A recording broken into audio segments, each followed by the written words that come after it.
What's going on, guys? Stefan here with you, S&E's Garage. In today's video, we are going to explore the fate here of this very hurt Toyota 2AZ FE 2.4 liter 4-cylinder engine.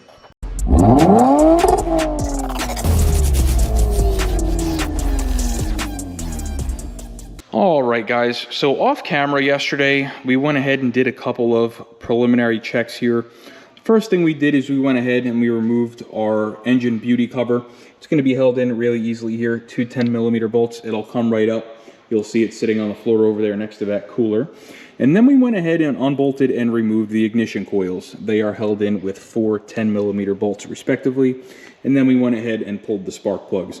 Now, one thing I want to note here about these spark plugs is you'll see I have them in order. So this is number 1, 2, 3, and 4. If you look at number 1 and number 4, you'll see that the ground electrode or the ground strap has that nice gray coating on it, and that is what you should see for normal combustion. Now, if you look at 2 and 3, they look abnormally clean, almost as if they have been steam cleaned. And like we said in our last video, with our codes being on cylinders 2 and 3, and the fact that we're losing coolant, in my head, I'm already leaning towards I probably have a head gasket or a head bolt failure or both between cylinders 2, 3, and a coolant jacket. That's just kind of what I'm thinking. Now, off camera, we did also run a compression test, and we actually had decent compression numbers considering what's going on with this car. So on number 1, we had 175. On number 2, we had 150. That was our lowest. It's down 25 PSI from the rest of them, and then we had 3 and 4 at 175 respectively. And at this point I kind of stopped because I felt now we're going to start getting into things a little bit deeper, and I'm going to show you more ways to diagnose this issue without pulling anything else apart. This is all we have to take apart to see exactly what's going on inside of this engine. So our next step here is going to be what's known as a cylinder leak down test. We do that using this tool here. It's made by OTC, part number 5609. I'll leave one in the video description below. Just do beware, you are going to need an air compressor to do this. And basically what we're going to do is we're going to pump air into the cylinders, and we're going to measure how much air is blowing past it, whether it be past the rings, past the head gasket, past valves. That's for us to decide. All the tool is going to tell us is how much air is leaking past whatever issues this engine has. So with that being said, let's go ahead and get this tool set up. Now, I like to start at cylinder number 1 and work my way towards the end. It's just the way I like to do it. So what we need to do now is find top dead center of the compression stroke of number 1. So what I like to do, I just use a long 1/4 inch extension, and I'll go ahead and drop it down into the engine like this. You want to make sure you use a long one because you don't want it to fall all the way in. Now I'm just going to use a 12mm wrench here, and I'm going to grab the water pump pulley, and we're going to spin this engine until we see that extension come all the way up. It's very important you remove all the spark plugs before you do this so you're not fighting compression, because that is never fun. Okay?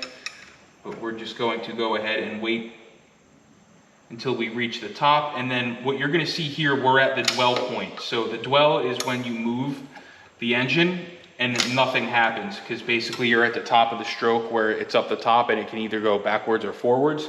So that's going to be our dwell point right about here. So now let's go ahead and set up our leak down tester. So the first thing you're going to want to do when you set up your leak down tester is turn this knob here until you hit 100 PSI. We were a little bit beyond that, so we're just going to get the regulator set perfectly.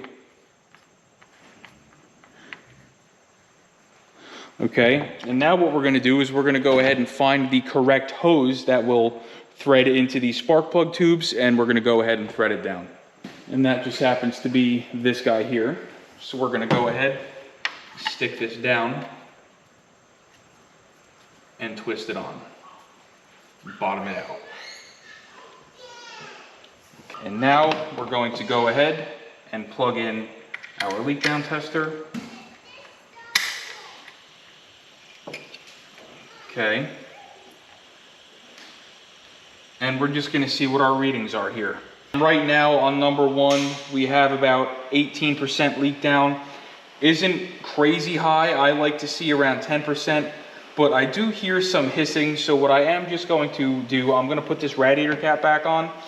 I'm gonna let this sit for a minute, and what I wanna do is when I open this radiator cap, I wanna listen for a, if I hear a puff, I know, all right, we might have air or exhaust getting to this cooling system.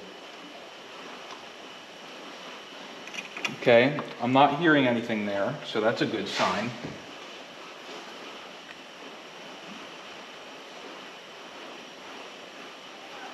But I am feeling a little something coming out of cylinder number 2 here. And I'm hearing a little bit on the intake. So we might have some leaky valves on number 1, but that's not anything I'm really worried about. Let's just open the oil cap, which ironically I have not done yet on this car, and just take a listen. And I do hear and feel air coming out of the crankcase. So that's probably leaking past the rings on number 1. Let's check number 2 now. All right, guys, so we have even more leak down here on number 2. If you look, we are over 20% leak down, and I hear air coming from all over the place. I hear it from the crankcase. I hear it coming out of cylinder number 3, and I also hear this overflow bottle bubbling. So now what I want you to do here, let me make sure you can see this radiator cap really quick. Let me just lower you down a little bit. Let's go ahead and take a listen when I open this. You hear that hissing? Number 2 is leaking down into the cooling system somehow. So that tells me that number 2 cylinder has a breached head gasket somewhere allowing compression to get into the cooling system. That's our smoking gun. This thing needs a head gasket, and the head bolts may also be damaged. Let's check number 3 and see if we have the same result. All right, guys, you can see here we're on number 3. Again, we have about 20% leak down. We're just listening, okay? I can hear it hissing. Again, let's try to open this radiator cap. Ooh, we got a lot out of that one. So again, on number 3, we have combustion gases getting into the cooling system. Telltale of a head gasket.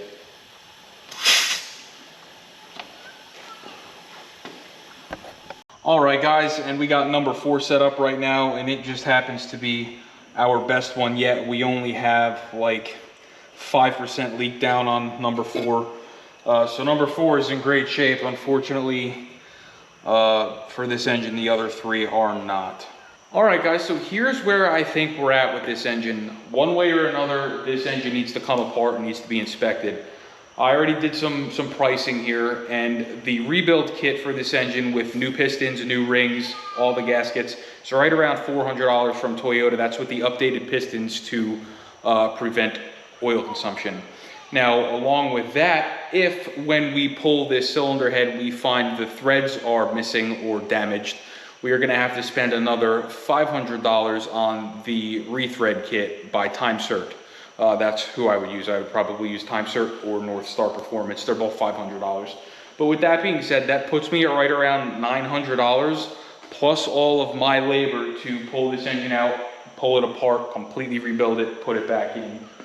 Or I can buy a used engine for around $1,200 to $1,500.